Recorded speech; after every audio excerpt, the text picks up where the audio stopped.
Chapter 2. Cure yourself of excusitis, the failure disease. Page 21. People, as you think yourself to success, that's what you will study people. You will study people very carefully to discover, then apply success rewarding principles to your life.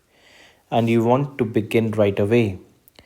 Go deep into your study of people, and you will discover unsuccessful people suffer a mind deadening thought disease. We call this disease excusitis. Every failure has the disease in its advanced form, and most average persons have at least a mild case of it. You will discover that excusitis explains the difference between the person who is going places and the fellow who is barely holding his own. You will find that the more successful the individual, the less inclined he is to make excuses.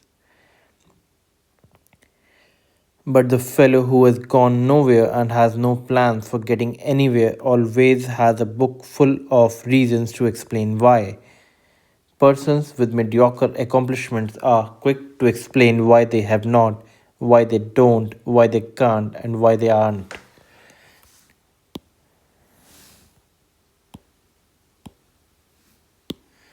Study the lives of successful people and you will discover this. All the excuses made by the mediocre fellow could be but are not made by the successful person. I have never met nor heard of a highly successful business executive, military officer, salesman, professional person, or leader in any field who could not have found one or more major excuses to hide behind. Roosevelt could have hidden behind his lifeless legs. Truman could have used no college education. Kennedy could have said, I am too young to be president. Johnson and Eisenhower could have ducked behind heart attacks. Like any disease, excusitis gets worse if it is not treated properly. A victim of this thought disease goes through this mental process. I'm not doing as well as I should. What can I use as an alibi that will help me save faces? Let's see, poor health, lack of education, too old, too young, bad luck, personal misfortune, the way my family brought me up. Once the victim of this failure disease has selected a good excuse, he sticks with it. Then he relies on the excuse to explain to himself and others why he is not going forward. And each time the victim makes the excuse becomes embedded deeper within his subconscious. Thoughts, positive or negative, grow stronger when fertilized with constant repetition. At first, the victim of exquisitis knows his alibi is more or less a lie, but the more frequently he repeats it, the more convinced he becomes that it is completely true, that the alibi is the real reason for his not being the success he should be. Procedure 1. Then, in your individual program of thinking yourself to success must be to vaccinate yourself against excusities, the disease of the failures. The four most common forms of excusitis. Excusitis appears in a wide variety of forms, but the worst type of the disease are health excusitis, intelligence excusitis, age excusitis, and luck excusitis. Now let's see just how we can protect ourselves from these four common ailments. Number one, but my health isn't good. Health excusitis ranges all the way from the chronic, I don't feel good, to the more specific, I've got such and such wrong with me. Bad health, in 1,000 different forms, is used as an excuse for failing to do what a person wants to do, failing to accept greater responsibilities, failing to make more money, failing to achieve success. Millions and millions of people suffer from health excuses, but is it, in most cases, a legitimate excuse? Think for a moment of all the highly successful people you might know who could but who don't use health as an excuse. My physician and surgeon friend tells me the perfect specimen of an adult life is non existent. There is something physically wrong with everybody. Many surrender in whole or in part to health excuses, but success thinking people do not. Two experiences happened to me in one afternoon that illustrate the correct and incorrect attitudes towards health. I had just finished a talk with in Cleveland. Afterwards, one fellow about 30 asked to speak to me privately for a few minutes. He complimented me on the meeting but then said, I'm afraid your ideas can't do me much good. You see, he continued, I've got a bad heart and I've got to hold myself in check. He went on to explain that he had seen four doctors but they could not find his trouble. He asked me what I would suggest he to do. Well, I said I know nothing but about the heart, but as one layman to another, here are three things I would do. First, I would visit the finest heart specialist I could find and accept his diagnosis as final. You have already checked with four doctors and none of them has found anything peculiar with your heart. Let the fifth doctor be your final check. It may very well be you have got a perfectly sound heart. But if you keep on worrying about it, eventually you may have a very serious heart ailment. Looking for an illness often actually produces illness. The second thing I would recommend is that you read Dr. Schindler's great book, How to Live 365 Days a Year. Dr. Schindler shows in this book that three out of every four hospital beds are occupied by people who have EIL, emotionally induced illness. Imagine three out of four people who are sick right now would be well if they had learned how to handle their emotions. Read Dr. Schindler's book and develop your program for emotions management. Third, I would resolve to live until I die. I went on to explain to this troubled fellow some sound advice I received many years ago from a lawyer friend and who had an arrested case of tuberculosis.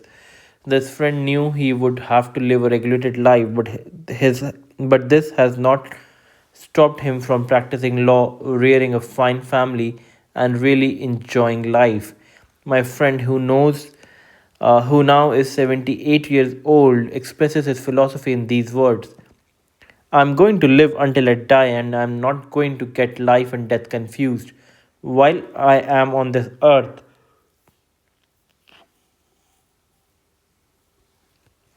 I'm going to live. Why be only half alive? Every minute a person spends on this earth or spends worrying about dying is just 1 minute that fellow might as well have been dead. I had to leave at that point because I had to be on certain plane for Detroit. On the plane, the second but much more pleasant experience occurred. After the noise of the takeoff, I heard a ticking sound.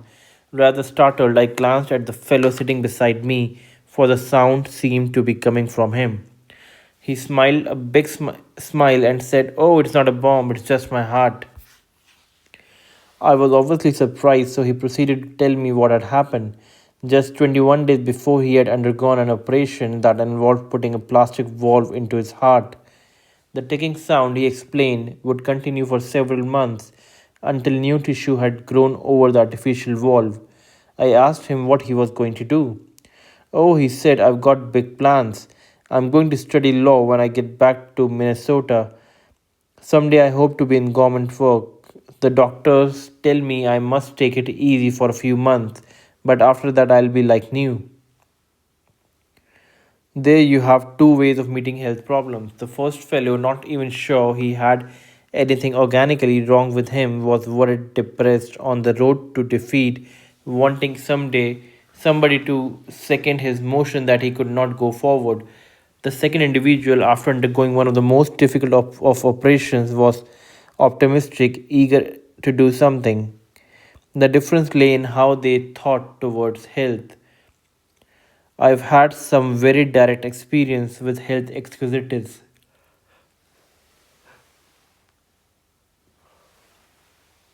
I'm a diabetic.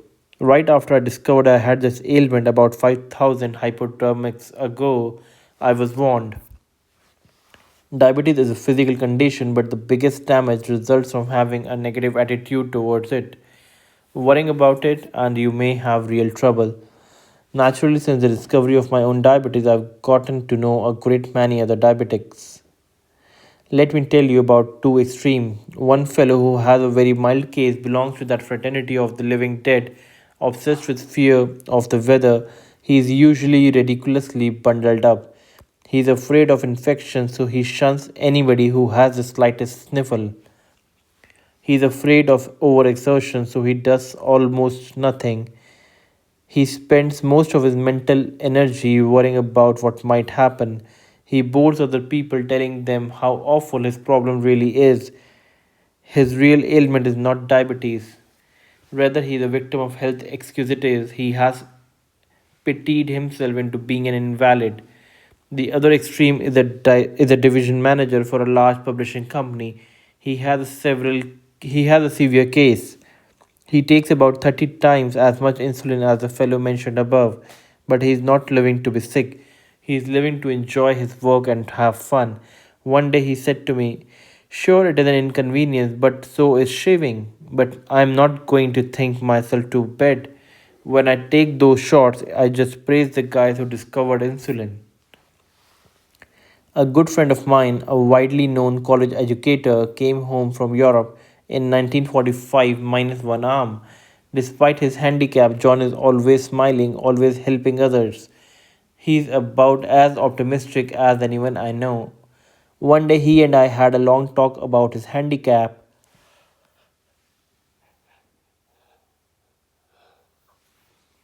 "It's just an arm," he said. "Sure, two are better than one, but they just cut off my arm. My spirit is 100% intact. I'm really grateful for that." Another amputee friend is an excellent golfer. One day I asked him how he had been able to develop such a near perfect style with just one arm. I mentioned that most golfers with two arms cannot do nearly as well. His reply says a lot. "Well, it's my experience." He said that the right attitude and one arm will beat the wrong attitude and two arms every time. The right attitude and one arm will beat the wrong attitude and two arms every time. Think about that for a while. It holds true not only for the golf course but in every facet of life. Four things you can do to kick health excusitis.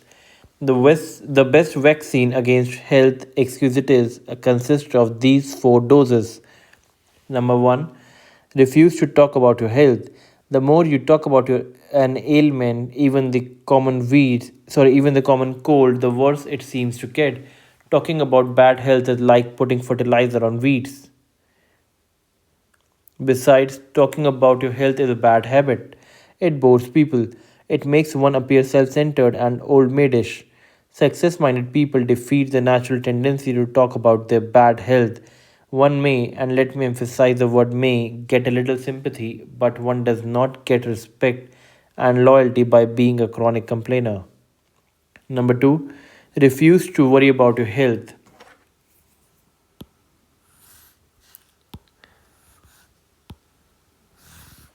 Dr. Walter Alvarez, emeritus consultant to world famous Mayo Clinic, wrote, "I always beg worries to exercise some self control. For instance, when I saw this man, a fellow who was convinced he had a diseased gallbladder, although eight separate x ray examinations showed that the organ was perfectly normal, I begged him to quit getting his gallbladder x rayed. I have begged hundreds of heart conscious men to quit getting electrocardiograms made." Number three, be genuinely grateful that your health is as good as it is. There is one old saying worth repeating often. I felt sorry for myself because I had racked shoes until I met a man who had no feet. Instead of complaining about not feeling good, it's far better to be glad you are as healthy as you are. Just being grateful for the health you have is powerful vaccination against developing new aches and pains and real illness. Number four, remind yourself often. It's better to wear out than rust out. Life is yours to enjoy. Don't waste it. Don't pass up living by thinking yourself into a hospital bed. Number two, but you've got to have brains to succeed. Intelligence, exquisites, or I lack brains is common. In fact, it is so common that perhaps as many as 95% of the people around us having it in various degrees. Unlike most other types of exquisites, people suffering from this particular type of the malady suffer in silence. Not many people will admit openly that they think they lack adequate intelligence. Rather, they feel it deep down inside. Most of us make two basic errors with respect to intelligence. Number one, we underestimate our own brain power, and number two, we overestimate the other fellow's brain power.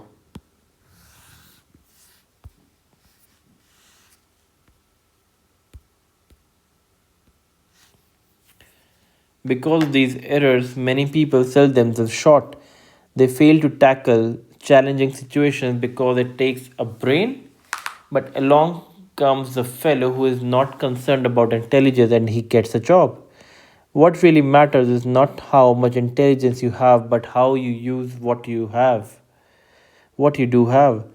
The thinking that guides your intelligence is much more important than the quantity of your brain power. Let me repeat, for this is vitally important. The thinking that guides your intelligence is much more important than how much intelligence you may have. In answering the question, should your child be a scientist? Dr. Edward Teller, one of the nation's foremost physicists, said, a child does not need a lightning fast mind to be a scientist, nor does he need a miraculous memory, nor is it necessary that he get a very high grades in school. The only point that counts is that the child have a high degree of interest in science. Interest, enthusiasm is a critical factor even in science. With a positive, optimistic, and cooperative attitude, a person with an IQ of 100 will earn more money, win more respect, and achieve more success than a negative, pessimistic, uncooperative individual with an IQ of 120. Just enough sense to stick with something, a core task project, until it is completed, pays off much better than idle intelligence, even if idle intelligence be of genius caliber. Forced stickability is 95% of ability. Forced stickability is 95% of ability.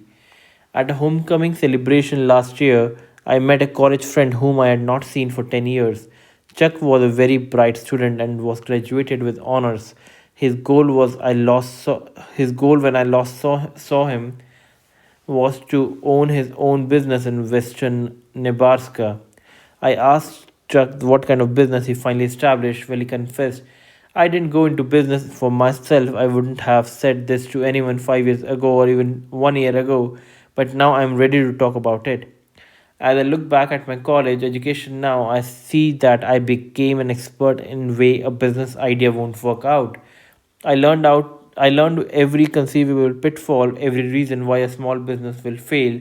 You've got to have ample capital. Be sure the business cycle is right. Is there a big demand for what you will offer? Is local industry stabilized? 1,001 thing to check out.